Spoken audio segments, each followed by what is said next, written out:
Alright, welcome back to another Crabby Dice Talks, Rants, and all that good stuff about crowdfunding campaigns. Like usual, if you've not seen one of my videos, there's a 100% subjective take on Kickstarter campaigns, in my view, the value, gameplay, and all that good stuff. Sorry, it's been a while since my last video because it's really been slim pickings here in December to even figure out what to even talk about. I'll probably cover ISS Vanguard in my next one, but for this one, let's get started right away. I'll cover a couple of games, so let's just go. Alright, here we go. So let's take a look at the second big box expansion to Vindication called Chronicles. Alright, so this is brought to us by Orange Nebula, 5th created, but we're not really going to look at their history because it's just a lot of Vindication. They did kickstart a game earlier this year, but I have no idea if it's good because it's not out yet. Alright, so this one's doing really good as well. In less than a week, it's at almost 5,000 backers, 300, probably 400k by end of week. This one has a chance of hitting like 600, 700k with a late campaign surge. All right, so I don't know where to begin here. I hate talking about expansions because essentially you can just find somebody that you have commonality with on BGG or a reviewer and sort of figure out if it's your gameplay style, if you sort of like the same games they do. But I'm gonna break this video up into two parts. I'll talk about the base game and if I like it and the sort of way to play and all that stuff, and then I'll come back and talk about this campaign where I'm gonna have a couple of big rants to make with just this campaign. All right, but let's get started with the base game first. As you can see, there's a picture here, but I went on BGG to find a better picture on what you're actually going to be doing. And the theme to this game is, while you're a terrible person and you've been sort of put on this desert island or something, and you need to go make yourself a better person by I don't know, doing a bunch of tasks and getting points. All right, the theme just isn't there. It doesn't really matter what the theme is, because essentially what you're going to be doing in this game is pushing a lot of cubes, because this game is the epitome of a efficiency engine cube pushing Euro game. All right, I'm not going to say that again because that was a mouthful. I mean, it does have an amazing lacquered on theme. All right, you're going to be, you know, fighting monsters, getting recruiting other heroes, getting passive abilities, getting artifacts. But you know, after you've played this game 3-4 times, you're just going to be looking at that board and doing the best efficiency cube pushing that you could possibly do. All right, you're just going to be looking at where you can maximize your cubes. I mean, the best comparison I can have to this game, I was thinking about it, is in The Pursuit of Happiness, because that game has the exact same problem, or not really a problem, but is the exact same thing, where, you know, at the end of a game you can tell a story, you know, who you married, what your jobs were, what your hobbies were, and all that, and it's thematic, right? In this one you're going to do the exact same thing. Which artifacts you found, which skills you gained, which heroes you got, if you were able to get a steed or whatever. You know, you can tell a story about what you did, but while you're playing, you know, you can sort of be thematic, but it is just an efficiency engine. Just like The Pursuit of Happiness, you're going to convert those resources to try to get the most points possible, and you know, the theme's going to melt away. And this is the exact same thing. You're going to be moving around that board, trying to get the most points for your resources, and you know, the theme's sort of going to melt away after a while. All right, but it's, you know, in my opinion, it's still a fantastic game. Probably one of my favorite hybrid games. You know, you can put this out in front of people who don't, you know, usually like Euro games, and they would probably enjoy this, even because the Euro-ness is so masked in the background, but it is there, and you'll notice it after a couple of plays. All right, and a lot, like I said, a lot of what you're going to be doing is getting cubes. So you're going to be gaining yellow, blue, and red cubes with your heroes and stuff, and then converting them to green, orange, and purple, and everything in the game is going to cost cubes. So you're going to be gaining cubes and spending cubes every single turn. All right, just getting stuff, then getting cubes, getting stuff, getting cubes, rinse, repeat, and so on and so on. All right, so I really like the base game. All right, so now let's go back to the campaign. All right, so I do have a couple of big rants to make about this campaign. The first one being, there's not a lot of information on what this expansion is actually going to do. All right, what I'm expecting, sure, there's a blurb. I'm trying to get to that section here. There you go. There are blurbs for every module, so it's sort of a modular expansion. So there's 1, 2, 3, 4, 5 modules, I guess, in this expansion. There are blurbs on how it sort of work, but you know what? At this point, if you don't have a rule book or videos to show you how the game is actually going to flow within the base game, I find it a bit lacking. All right, and the worst part is at the end, there's a section here. Stay tuned for updates on in-depth looks on this expansion. You know what? I need that on day one. You know, I'm beginning to hate campaigns that don't have all the information that you need on day one. They expect you to tune in 10, 11, 12 days, you know, later, especially like Burn Cycle was sort of the same thing, to sort of figure out how this game is going to interact with the base game. I mean, Kickstarter doesn't have a gun to your head saying you need to release this game on this day. You know, delay your campaign a week, get your ducks in a row, in a line, whatever that expansion is called. You know, make your campaign a week smaller. It's already like a 24-day campaign. Make it an 18-day campaign, and give us the information on day one. You know, at this point, if you don't have a video showing how this is interacting with your base game, you're behind the 8 ball. All right, I don't want to read all this text and need a magnifying glass to read this text, and then even a microscope to read the text on this cards to sort of figure out how this game is gonna, how the expansion is gonna interact with the base game. All right, so I can't really tell you how the expansion is gonna play. I mean, reading the text, I think this legendary journey board looks interesting. Depending on what you do, you might get some bonuses. That's I'm assuming it'll work. And then there's a section at the bottom here with the bonuses here, depending on where you're going around. Looks interesting. The part that I do not like, already I know I'm not gonna like it, are these event cards. I hate Euro games with event cards, especially if you're doing an efficiency engine. If you're trying to be efficient with your cubes, I hate when events come out and sort of change up or add something to the game that you were not expecting, that'll throw your efficiency out of the window, depending on how strong these events are going to be, obviously. But events is not something I tend to like in Euro games. All right, so that's rant number one. I think my second rant is gonna go talk about the value of Vindication in general. Where do we even start?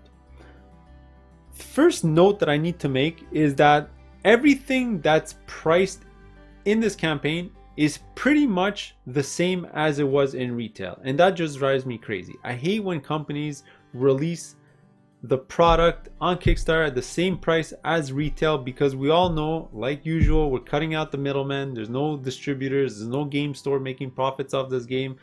By releasing it at the same price, you're sort of telling, you know, the public that we're ripping you off. All right, because this should be at least $20 less than it was at retail.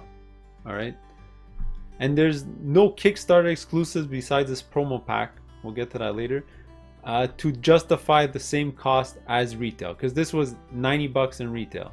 All right, so if it's 90 bucks in retail, why is it 90 bucks on Kickstarter? I mean, that goes with the expansions as well. The first expansion was 30 bucks in retail. It is 30 bucks if you want to get it as an add-on here. And this one's 30 bucks here. I'm pretty sure it'll be 30, 35 bucks in retail. All right, so if you're paying shipping on here, you're even paying more than you would at retail. And the only thing to compensate the price would be these promo packs that you might be getting for free.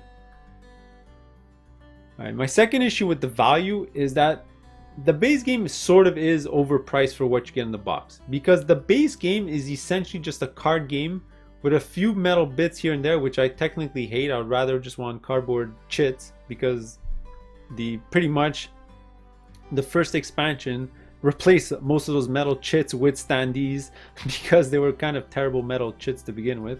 I mean, we can go down and see what's in the box. But the only things raising the price of that base game were the two modules I hate the most in the overall experience of the base game, which is these Monuments expansion and those, I think they were called Mythic Monsters or something. Those are pretty terrible modules that I would never play with again.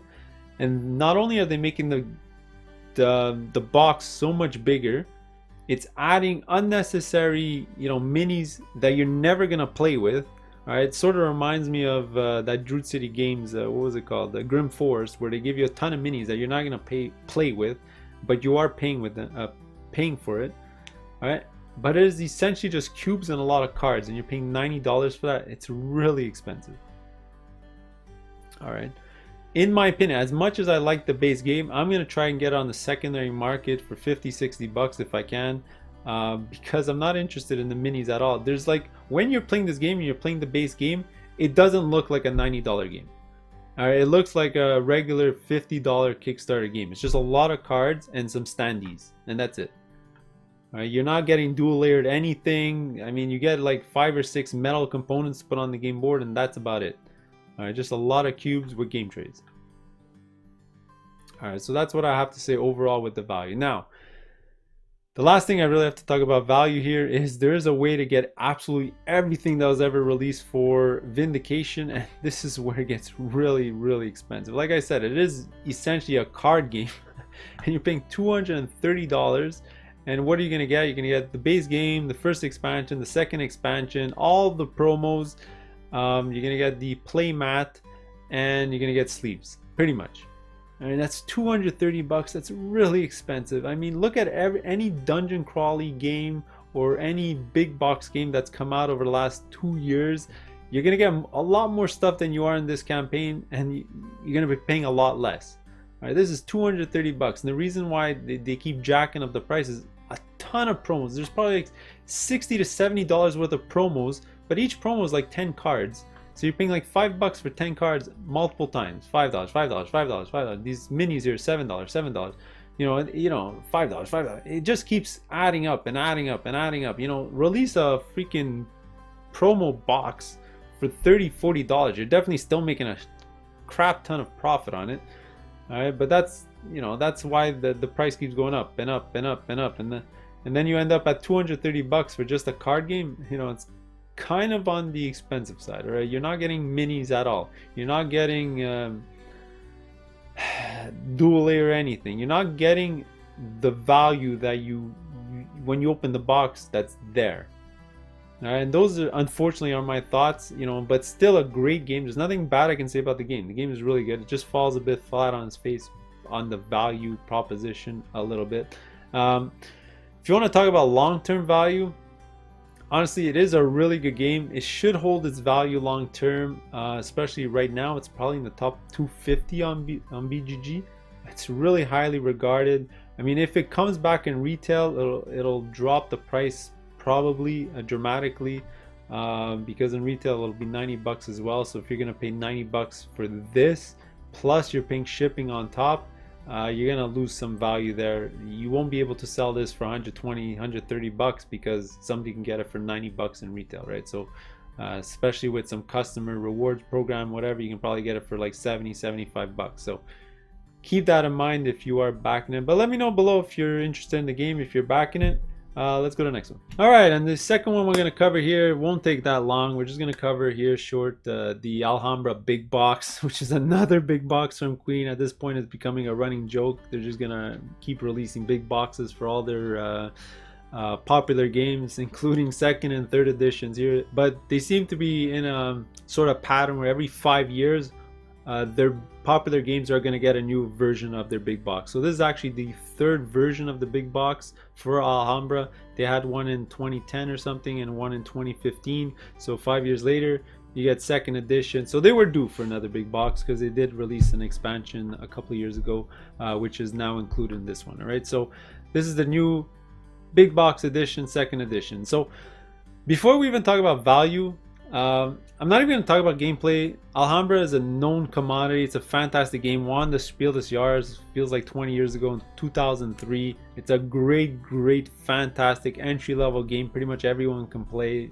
There's like, you can teach somebody to play in less than 2 minutes. It's so simple, right? And then you can add a ton of expansions. At this point, there's, I don't know, 26 plus the new box. Is going to be like close to 40 different expansion modules you can throw in to add different variety and challenges into the base game. All right, the one thing I just really want to emphasize here is I'm a bit disappointed in Queen Games because they went through the trouble of redoing the art for this big box, which is great, fantastic. Redo the art. That'll get people on board. Maybe they want a fresher looking game. But you know what? If you're gonna go that far, just completely retheme the game. I mean, Alhambra is one of those games that needs a complete retheme. It's probably got one of the boringest themes in all of gaming. For such a great game, I would have loved a complete retheme and would have drawn some life and drawn some interest in this game. Like, have some cute animals or something. It's hot right now on Kickstarter. You know, you drum up a lot more interest than you are right now. It's gonna be hard to even get to 1,000 backers here. 150k might be hard to get to with this Alhambra big box. You know, they had the opportunity here to completely retheme the whole thing. Maybe a 20-year anniversary edition they will do it, but I'm not really interested in another version of a game that I already have on my shelf. I just have the basic version. I'm fine with it because it's such an entry-level game. I don't really want to spend 80 bucks on it. Now, the second thing I'm going to talk about is the value. This is where it gets a little wishy-washy. I mean, they want 80 bucks for this. It's basically the big box plus this acrylic tower, which is Kickstarter only type of thing. I honestly think this will be $80 in retail. So if you don't care about this acrylic tower, I would say just wait till retail. You'll get pretty much everything. Maybe without these two queenies. I'm not sure if they're going to be included in the retail edition. Probably not, but you'll get everything else, which is more than enough content for probably less than 80 bucks. Because as everyone knows, Queen Games, you can pretty much get their stuff all on super special on Amazon, on online retailers. They're always like much less than their MSRP prices is indicated at. All right, so that's the Alhambra big box. I do have one final thing to mention here. There are two pledge levels. One is just for the acrylic tower and the second edition, and the second it's really expensive to do so, but the second thing you can sort of back is, where's the picture, is this Christmas bundle here, which is for $60 more. It's quite a bit. $60, $70 if you don't jump in on this early bird here. You're gonna get this extra box here with 17 more expansions and these new fountain wooden markers to replace, let me show you the picture, your starting fountain from the base game. So you all start with this fountain and you're building around it. Well, now you're gonna have this really cool wooden marker, but it is gonna cost you quite a bit. All right, keep that in mind. You are paying $60 and you're gonna get another expansion box, another of these wooden tiles. So you're gonna have two massive boxes of Alhambra on your shelf for such a small game. It's becoming a Carcassonne problem where it's just so much that you don't even want to take it off your shelf because you don't want to go through all the rules and figure out for such a light game what you want to play with, right? These light games, you just want to take it off the shelf. You won't even have to read the rules and just play with the rules as indicated. Here you have so many expansions. You got to go through all the box, figure out what bits you need for that specific module that you want to play. It's getting to that point where it's just way too much. Also, for the price, for the game of weight it is, I mean, $140 plus $20 shipping, you're looking at $160, $170 for all of this. Oof, it's quite a lot for just a lot of tiles and cards. All right, you're not getting much of anything else. There's no mini, so it's getting there in price, especially for such a light game. All right, so those are my thoughts on the big box. Let me know if you're back in any of the games today. I mean, like I said in the intro, it was really slim pickings here in December. I don't know when my next video will be, but that's it for today. We'll see you on the next one. Later.